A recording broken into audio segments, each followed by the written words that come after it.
I first saw the red house when I was 10 years old.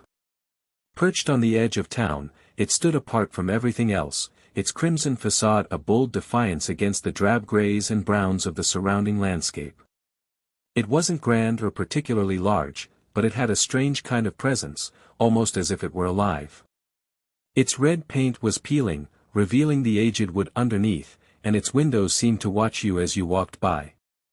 To my young mind, it was both fascinating and terrifying.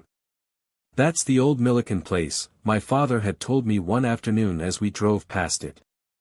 "Been empty for years. Nobody's lived there since before you were born." "Why not?" I asked, staring at the house as it disappeared behind us. He shrugged. "Some places just don't feel right, I suppose." For years, the red house lingered in the back of my mind.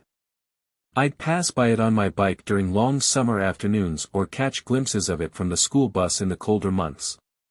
It became a fixture in my imagination, a symbol of mystery and melancholy.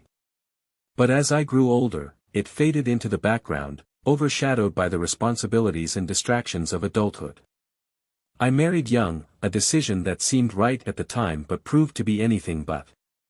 The years of strained conversations and silent dinners took their toll, and by the time we finally called it quits, I was left feeling like a shadow of myself. The divorce wasn't bitter, but it left me hollow. I needed a change, something to shake me out of the numbness that had taken root in my soul. That's when I saw the listing. Historic home on the edge of town, the description read. Priced to sell. The accompanying photo was unmistakable. It was the red house, looking as weathered and forlorn as ever. The price was shockingly low, almost suspiciously so, but I didn't care. For reasons I couldn't fully articulate, I felt drawn to it, as if it were calling me back. Within a week, the house was mine. The first time I stepped inside, I was overwhelmed by the smell of age, a mix of wood, dust, and dampness. The floors creaked beneath my feet, and the faded wallpaper hung in tatters. But despite its disrepair, there was something comforting about it. The house felt like a forgotten story waiting to be told, and I was eager to listen. Fixing it up became my project, a way to fill the empty hours and silence the echoes of my failed marriage. I stripped away the peeling paint, patched the roof, and replaced broken windows. I even kept its signature red color, though I opted for a brighter, more cheerful shade than the original. Slowly but surely, the house began to come alive again. But as I worked, I couldn't shake the feeling that I wasn't alone. It wasn't anything overt, just a sense of being watched, a whisper of movement in the corner of my eye. Sometimes, late at night, I'd hear faint creaks and groans that seemed too deliberate to be random. I told myself it was just the house settling, the natural sounds of an old structure adjusting to its new life. But deep down, I wasn't so sure. One evening, as I was unpacking a box of books, I found an old photograph wedged between the floorboards. It was sepia-toned and slightly faded, but the image was clear, a family of 4 standing in front of the red house. The father looked stern, the mother weary, and the 2 children, a boy and a girl, stared at the camera with wide, haunting eyes. On the back, someone had written a single word, remember. I couldn't shake the photo from my mind. Who were they? What had happened to them? And why had the house stood empty for so long? My curiosity grew into an obsession. I began digging through old records, visiting the town's archives, and talking to anyone who might have known the Milliken family. The stories I uncovered were fragmented and unsettling, whispers of tragedy, whispers of loss. Eventually, I pieced together the truth. The Milliken family had perished in a fire nearly a century ago. According to the records, the blaze started late one night, likely from a kerosene lamp that had been knocked over. Trapped in their rooms, the parents and children succumbed to the smoke and flames before help could arrive. The house had survived, but the family had not. Some claimed the fire was an accident, while others whispered darker theories of foul play or despair.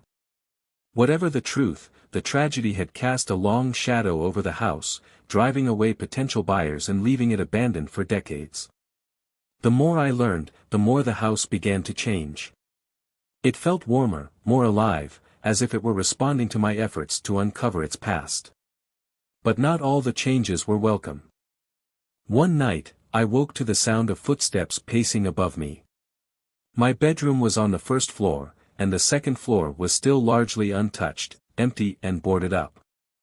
I grabbed a flashlight and ventured upstairs, my heart hammering in my chest. The air was freezing, and I could see my breath as I moved through the darkened hallway. The footsteps stopped as soon as I reached the top of the stairs, leaving only an eerie silence. I found nothing, but as I turned to go back down, I heard a faint whisper, my name. Another time, I returned home to find every cupboard and drawer in the kitchen flung open.